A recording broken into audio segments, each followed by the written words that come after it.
tune in. I'm trying to take, which camera? Both of them. Tune in. I'm trying to take over this whole year, next year, all of that. Ots J Huncho. Told you we was giving you the okay back today to make a way. You gonna die today, nobody. All right, so we are in IndyPot studio today. Shout out to IndyPot and Keezy. Sitting down with J Huncho. How you doing, bro? Yes, sir. Feeling good. How you been? Good, man. How's everything going? Pretty smooth. Recording every day. Same old thing. Been pretty busy, huh? You know, I'm trying to dropping a lot of music. Trying to load up for this next project. Okay, for sure. We'll get into all that.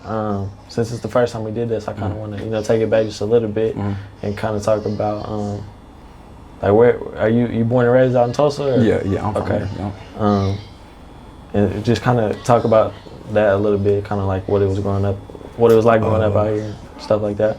Pretty cool out here. A lot of people, like, it ain't a lot of like media outlets, so a lot of people say you can't really blow from Tulsa or nothing, but I kind of mess with Tulsa. I feel like you can pop, especially since a lot of people ain't did it.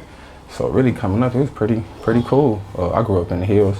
A lot of people probably figured that, but yeah, grew up in the hills and everything was kind of pretty smooth. For sure. Yeah, you king of the hills, right? That's yeah, you might as well say that, yeah. For sure.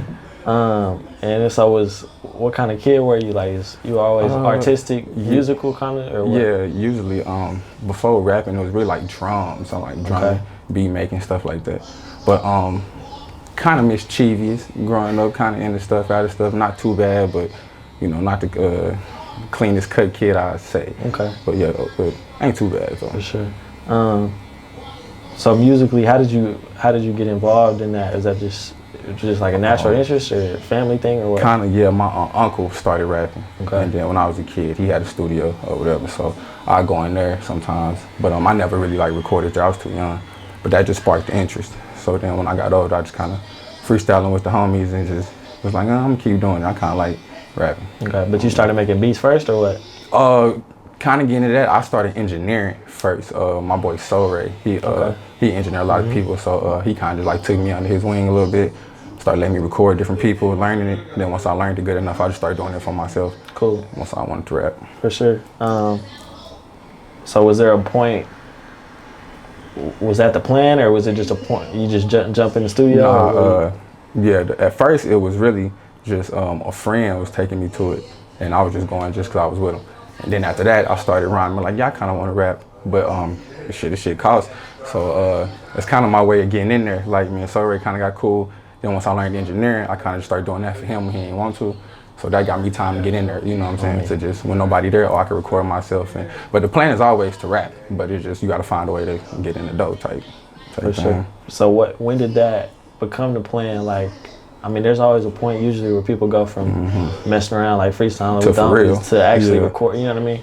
Probably like 2016, around that time, like graduating high school, I was kind of like, getting more into it, had more time to do it, just to free time. So got serious around that time. For sure. So like around that time, where were you drawing your influences from when you first started rapping? Rapping, kind of like 90s New York, kind of like Jay-Z, Nas, Mobb Deep, 50 Cent, even like Big Daddy Kane. I was kind of trying to take from anybody that was like nice and just whatever. I kind of like fast rap too. So I was kind of like how Jay-Z used to rap at first and like them kind of like, and then it kind of, once I got older, it turned to like G Herbo. That's like he liked to like rap God to me, like, real rap, just authentic, just, know his story. Yeah. So I feel like, probably Herb is like now my influence mostly. How'd you get in all that old shit? Is that something? I just researching. If I'm gonna do it, I'm gonna like probably research it. I ain't just really want to hop in music, so like that's just kind of like a natural thing. I feel like I'm an old head, old soul. I be like I'm in here with my mom and my uncle, like like that's what I be with. I don't be with really nobody my age, so. And even the niggas my age, they be on there too, like R&B, old soul, or just like the generators of rap, kind of like the gods of it. You got to know them. For sure. So kind of talk about the progression from that first like early stage, first jumping in the studio to kind of major progression. Shit, just confidence really, just delivering it. My delivery was kind of just whack. Like at first, the shit was nice, but how I was saying it, you wouldn't believe it type of shit. So once I worked on delivery, confidence, and then finding a sound, And then once I kind of found my sound, I just kind of ran with it. Okay. But I just was liking it. I didn't really think people was like fucking with it at first, you know. So how long do you feel like that took you to really figure out My your sound? Yeah. Shit, like 2 years. I was also raised probably like every day, 2 years, just like different influences. Kind of whoever was hot, I may take a little bit from it and just add my little flavor, but it still wasn't me. And then it just kind of clicked one of them days. But like 2016 to 2018, yeah, trying to find that shit, all the SoundCloud shit, trying to find my sound. Okay. Yeah, because you definitely found a unique like sound. You got your own lane for sure. I'm a big fan of like, we both are really like, we grew up on Lil Wayne and I forgot about Wayne too. Stuff like that. So I like the wordplay and shit like that. So where did that come from for you? Yeah, no cap go crazy. Really them. I'd say Wayne's probably the first one I heard just like, you know, say a bar and then 5 years later it hit or something like that. And I'm like, I'm trying to get like that. That way the song just Wayne songs where I'm like, oh, I didn't catch that. Ain't catch it. Was too young or didn't hear it or whatever it is. I may need to read the lyrics to see it, but probably Wayne. And then, like you said, I know Cap say some shit that'll go over a lot of people's heads. So I like him too. But I don't know. That shit just kind of stuck with me. The people that can say bars, it's just lyrical wordplay, just real good with it, like J. Cole and them too. But just I try to find the middle of that, like get deep like Cole, but still kind of like Wayne a little bit as far as just how you say certain shit. I mean, for sure. So do you feel like because to me, not being from Tulsa, you know, we operate out of Oklahoma City. Yeah. It kind of seemed like you just came out of nowhere and we're going crazy one day randomly, like popped up. That's how it should I know, feel. obviously, it's never like that, but what is there something you feel like you could attribute that, like kind of the recent uptick in success to? I don't really know. The shit is kind of like that. Like I've been kind of like dropping as far as like SoundCloud people who know, but I just kind of started just posting on the gram a lot, like. And really just, I never was doing videos, I was just doing audios because I could record for free. But you know, videos cost bread. So it took me a minute to be like, all right, you gonna get for real and do that. And then that's kind of really when people start fucking with it a little bit more. People start posting, they comment, sharing it. I was like, damn, let me just start doing more videos then. And then shit just kind of started going crazy. But a lot of people feel like that though. Yeah, just organic really, there was no, for sure. So what's the like Guerrilla jungle theme? To me, that's just like, I don't know. Everybody kind of got like that, I don't know what it's called, spirit animal, or as people would say something like that. I just feel like that's just me. Just like, I don't know, I just kind of gravitate to it, how they run their part of the jungle, how they hold their people down, like a family or whatever, and just how they is. Like, I feel like on the track, I'm like that. Like, I ain't subtle, I ain't quiet, I don't mumble, I'm kind of loud, I'm kind of, you know what it is. I feel like Apes is like that. For like, sure. You know. So let's talk about the projects that you dropped in 2021, Guerrilla Warfare and Heart of the Jungle. I mean, that's tough. I guess you get different opinions, but that's a lot of music to drop in a year, you know what I mean? Yeah, I feel like it really wasn't a lot. But yeah, though, I can see that though. So just kind of talk about it like from your perspective, putting out multiple projects and kind of, I guess like the strategy behind that for you.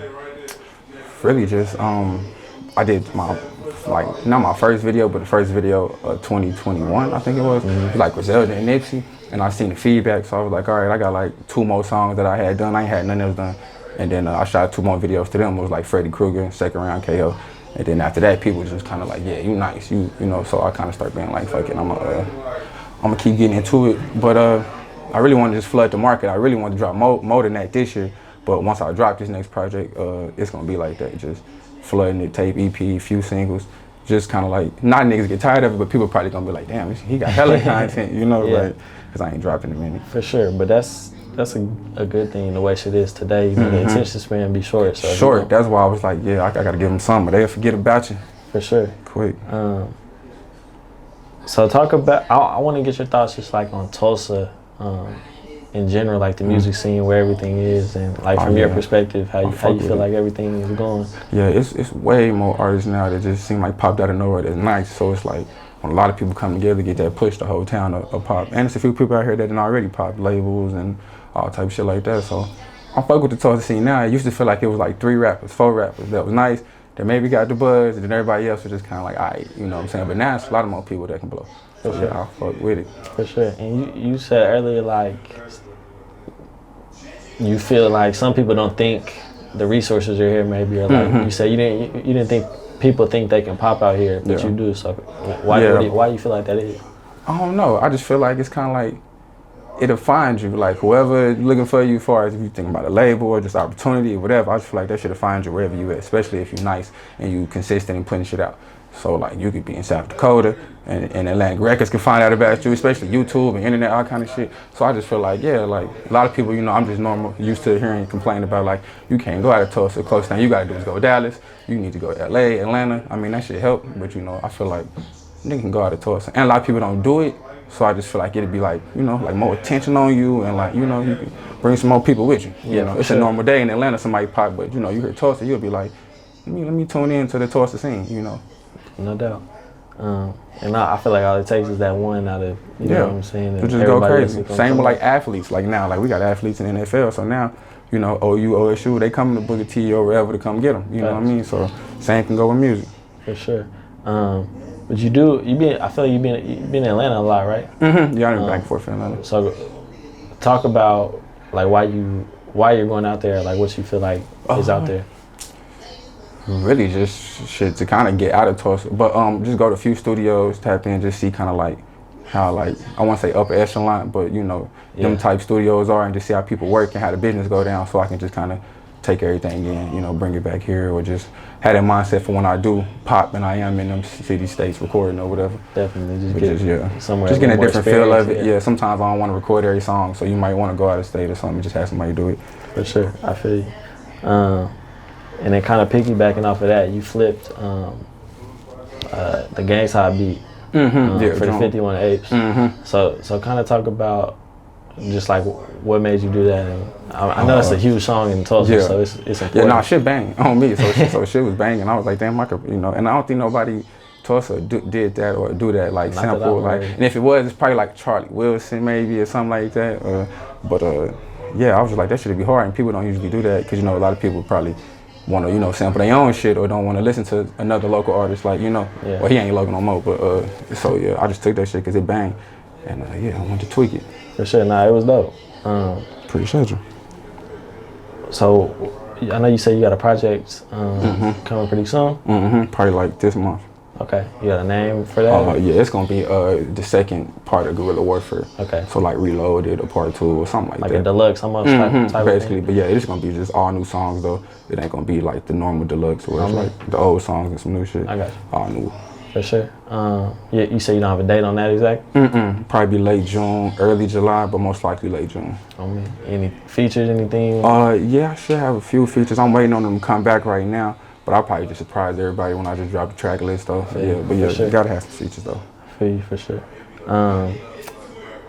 Is it anything else we need to plug? Anything we need to be on the lookout for? Tune in. I'm trying to take, which camera? Both of them. Tune in. I'm trying to take over this whole year, next year, all of that. Ots J Huncho. I'm trying to be GOAT, all this shit, and just look out for me. For sure. Like I didn't want to say it at the beginning. You one of my favorites out here, bro. I told you I like the wordplay kind of rap. I appreciate that shit for real. I be trying to put my effort into it, put my all into it. For sure. I'm glad we got to sit down and talk to you. Hopefully, you know. We do this shit again. The more things progress. Yes, sir. I'm gonna shout out Keezy and IndyPot again for letting us sit down in the studio today.